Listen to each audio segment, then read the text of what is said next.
Hi everyone, and welcome to School Learning Environments and Changes course, Introduction to Collaborative Teaching Practice. My name is Serena Wilson and I'm the Contemporary Learning and Teaching Coordinator for School Learning Environments and Change. Our work is around helping school leaders and teachers to build the confidence and capability they need to teach in innovative learning environments. So a big part of what we do is helping teachers develop contemporary learning and teaching practices. We help schools develop collaborative teaching practice, and we also work with school leaders and teachers to design flexible learning spaces. Prior to coming into School Learning Environments and Change, I was head teacher teaching and learning at Engadine High School, which is in Sydney South, and I taught modern history there. And in this section, we're going to kick off your learning about building collaborative teaching practice within your own schools. Before we go any further, I'd like to pay my respect to the Dharawal people, who are the traditional custodians of the land from which I'm joining you today, and pay respect to elders past, present and emerging. I'd also like to extend that respect to any Aboriginal colleagues who are joining us today. As you guys work through the collection of videos and accompanying activities facilitated by your PL coordinator, you'll be working towards these learning targets. We're aiming to build your understanding of the positive impact that collaborative teaching practice can have on student learning.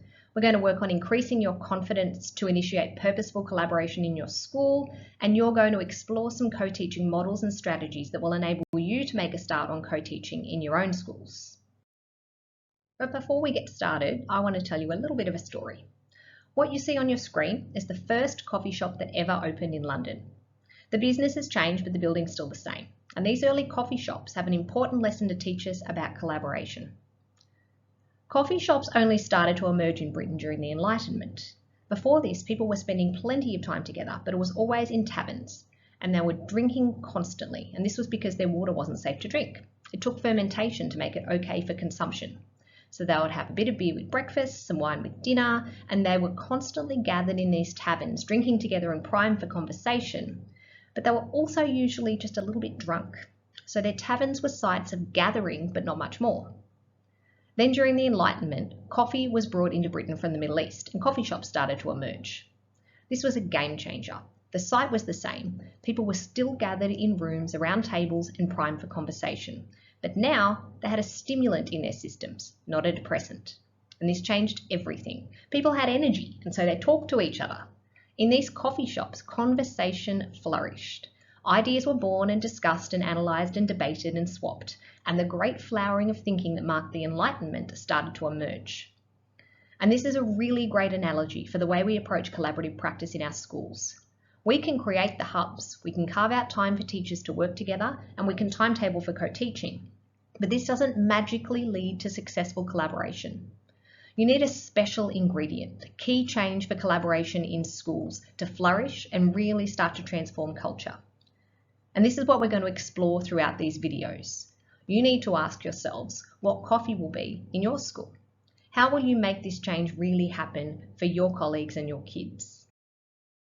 So we'll kick off this section of the course by exploring why it's worthwhile for us as teachers to change our well-worn practices and start collaborating more proactively with our colleagues. When it's implemented thoughtfully and using strategies informed by evidence, collaborative teaching practice can have a transformative impact on your school. While some of these practices can take some time, care and compromise to implement, success can have a measurable impact on the quality of teacher PL in your school, on your students' learning outcomes and on your overall school culture. So we'll explore the impact that quality collaborative teaching practice, or CTP, can have in your school across these three domains now.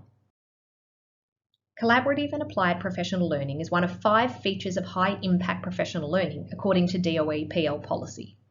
When teachers and leaders collaborate, it strengthens practice, it empowers deprivatisation and innovation, and it enables teachers to co-create improvements in their knowledge and practice.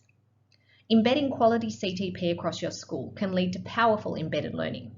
The Australian Institute for Teaching and School Leadership tells us that when we co-teach, collaborative PL gets integrated into the routine of the school day, so that it becomes continuous and coherent, driven by the needs of students and by teachers' daily work. Co-teaching involves continuous observation, and this can broaden your experience with a range of teaching approaches and strategies. Ongoing conversation and dialogue between co-teachers enables teachers to explore similarities and differences in their practice. The similarities are a powerful affirmation of your own practice, and the direct modelling of different practices can build your confidence to try new strategies. CTP can also create great opportunities for mentoring. Educational researchers Hargraves and O'Connor tell us that collaboration encourages teachers to circulate their knowledge and take more risks. Formally, collaborative practice and co-teaching offer us the opportunity to model practice for our colleagues. Informally, shared experiences in the constantly unfolding, highly changeable and multifaceted context of a classroom means learning occurs by co-participating or being shown, not told. Moreover, CTP can build social capital amongst teachers, which improves teacher recruitment and retention as satisfaction and morale levels get higher while burnout stays lower. Teachers in collaborative cultures have close professional relationships with others who can help and support them. So beyond our professional development, implementing more collaborative practices will be another support for your own well-being. CTP also leads to increased innovation. Collaborative professional learning has a greater impact than PL done individually or in isolation. We know this from the department's recent work on high-impact PL. Hattie tells us that professional collaboration enables teachers to challenge themselves and their colleagues to come to a common understanding of what student progress looks like.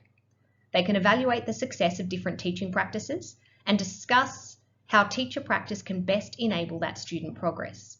In this way, collaborative PL can enable innovative ideas about teaching to get some legs, to gain some traction and move beyond the single classroom.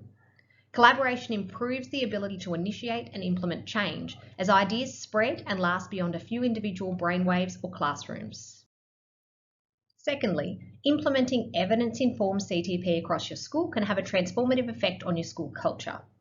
As you can see in the image, collaboration at school is just the tip of the iceberg.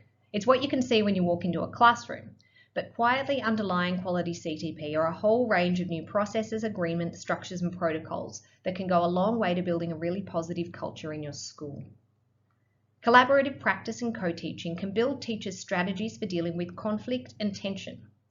Consultation between teachers becomes more regular, resulting in increased support and the acceptance of divergent beliefs. If you go down the co-teaching road, formalised co-teaching agreements and structured professional discussions can ensure you maintain a sense of teacher parity and enable constructive evaluation of your professional relationships. In highly collaborative schools, teaching, learning and success are visible and openly discussed, which leads to higher collective teacher efficacy. We'll come back to this concept in another section, but it's broadly defined as having trust that together you can create really great outcomes for your kids. When you plan together, teach together, debrief together and reflect together, you get a very clear picture of the practices used by your colleagues that lead to success. You might see the great assessment practices of one teacher or the way another one ensures every student in their class has a voice. This increases your knowledge of their practice and your trust that they can create great student learning experiences.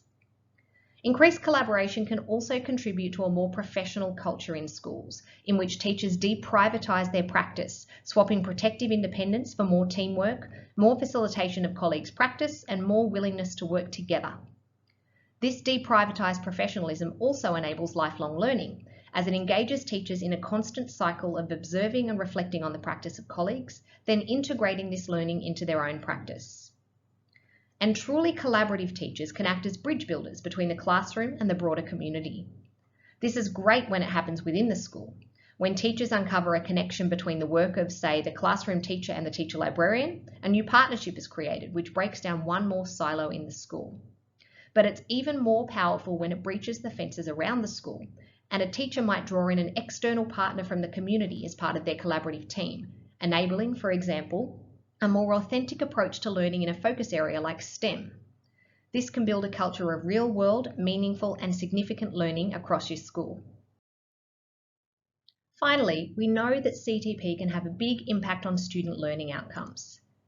Collaborative teachers are constantly modelling teamwork for their students, and those working in highly organised teaching teams will also be modelling successful goal orientation and the value of shared purpose. We know these are valuable capabilities that ensure our kids will be future ready. Collaborative teaching teams will give kids access to more teachers in their ordinary day at school, and this is really significant. Recent research suggests that learners feel more supported in their learning when they have access to more educators. Access to more teachers means access to a broader range of expertise and more diverse perspectives on their learning. Diversity of opinion and multiple opportunities for learning will become a consistent and positive part of your kids' classroom culture, building their capacity to collaborate with partners from diverse backgrounds, which is another key future focus competency. Frequency of support is another key factor. With more access to more teachers, learners will also have more immediate and frequent access to guidance, exemplars, answers to questions, and differentiated activities. Later on, we'll show you how different approaches to co-teaching can enable really successful differentiation in the classroom.